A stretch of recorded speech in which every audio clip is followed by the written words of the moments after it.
we're going to go with impressive performances, and I'm going to start with the Jaguars defense. I think this Monday, they put on a show. They held the Ravens to 146 yards to 1 touchdown and 1 late touchdown. At that, the Ravens didn't score their first touchdown until 5 minutes left in the fourth quarter. If that, I think it might have been later than that. The Jaguars defense, I tip my hat to you. Also, I think that fumble earlier with Ray Rice that was caused by the Jaguars defense, I think that kind of put Coach John Harbaugh in sort of a situation that he didn't want Ray Rice to lose the game, and he thought that this was the time that Joe Flacco would step up. The Jaguars defense, they caused a late interception. I tip my hat to them. I'm going to move to DeMarco Murray, your guy. You got anything to say about him? DeMarco Murray, if you did watch the show last week, I told you he was going to run over 100 yards. And he did, plus more. He ran for 253 yards.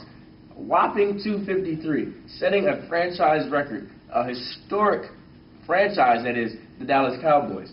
With the likes of Emmitt Smith, the rushing leader of all time. Tony Dorsett, and Herschel Walker all played for Dallas Cowboys. And he beat all of them out in one game, 253 yards. Nope, it was against the Rams. I understand that. Nope, he did run for a 91-yard touchdown. But he did have the skill set, the talent, the vision, and the speed not to get caught on that play. And he showed that he could be the lead guy in this team, and he could carry, the team on his back. One thing that I like you guys to focus on with that, DeMarco Murray mentioned, he had a 91-yard touchdown, but he still had 253 yards. You take away that 91-yard touchdown, he still has well over 100 yards. Well, again, my colleague said that he would do it. I didn't believe it. If he does it again, maybe not 250 yards, but if he can consistently have 90 to 120-yard games, I'll be convinced. Tip my hat off to DeMarco Murray. That was a great show. Let's go to the Saints. I was particularly going to focus on Drew Brees, but when I look at the whole Saints offense, I have to tip my hat as an impressive performance. Drew Brees, 31 of 35, 325 yards, 5 touchdowns. He had more touchdowns than incompletions. Unheard of. Mark Ingram, 91 rushing yards. Darren Sproles, 88 rushing yards, 1 receiving touchdown. Marquise Colston, 2 touchdowns. Jimmy Graham, 2 touchdowns. Can it get any better than that? I don't know. They played the Colts, but I'm not going to take that away from them. It was a very great outing. I'm going to say this, that Sproles is the reason that they're playing so well. Sproles totally is the agree. reason. They had Reggie Bush, and Reggie Bush did not produce. Sproles is producing. As my colleague said, 88 rushing yards and a touchdown. Moving from Darren Sproles, we're going to keep it to another running back, Arian Foster. Oh, my gosh. He's talking about a fantasy performance. I'll let you take it. Fantasy. The guy had, oh my gosh, 25 carries for 115 yards, 2 touchdowns. That in itself right there is a great outing as a running back. Let's continue on his stats. 5 catches, 119 receiving yards, and a touchdown, one of those being a 78-yard catch out of the backfield. I don't know, but this guy, Arian Foster, is showing, and he is proving himself to be one of the best running backs in the league. And I don't even really think that it's the best. He's just like, he's the most complete. Like, you can't... It's consistent. You can't get a guy that's going to have 115 yards rushing, 2 touchdowns, and then have 118 yards. He's a running back. He is a very efficient running back. But when you can have a guy that can catch the ball so well out the backfield and still give you 100 yards receiving and a touchdown in the passing game, how do you defend him? How do you defend this Houston Texans team? They don't even have Andre Johnson right now.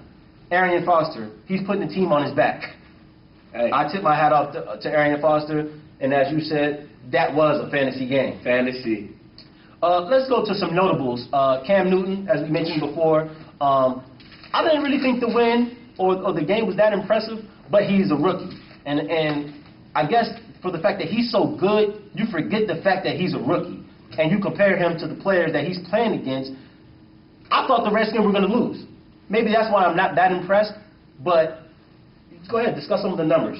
Cam Newton, solid game, victory as well. against the Redskins that everybody said was this good, it was going to win the NFC East.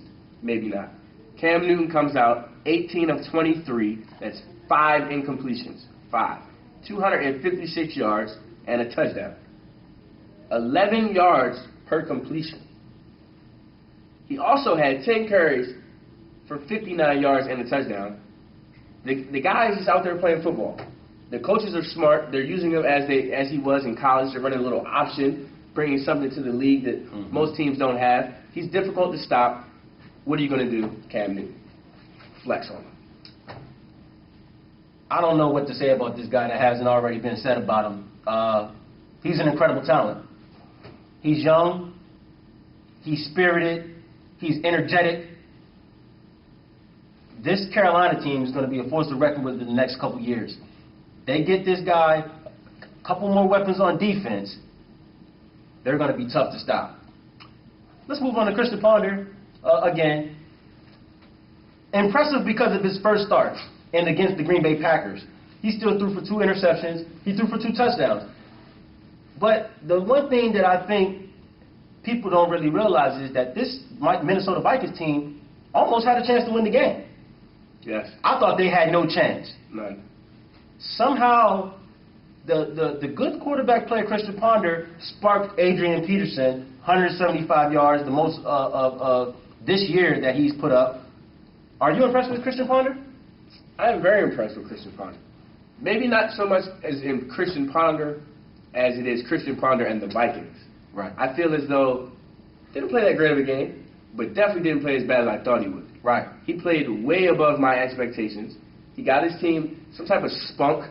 They battled around him. You know, they knew they were going to have a rookie quarterback playing his first game against an undefeated team. So it seemed that the team played at a higher notch than normal, which means it looked like, you know, down the line, Minnesota, who knows, they could end up being a solid team in the next couple of years. What are your thoughts? Again, I'm not so much impressed about his numbers. Right. I'm just impressed of his poise. Right. This is his first start.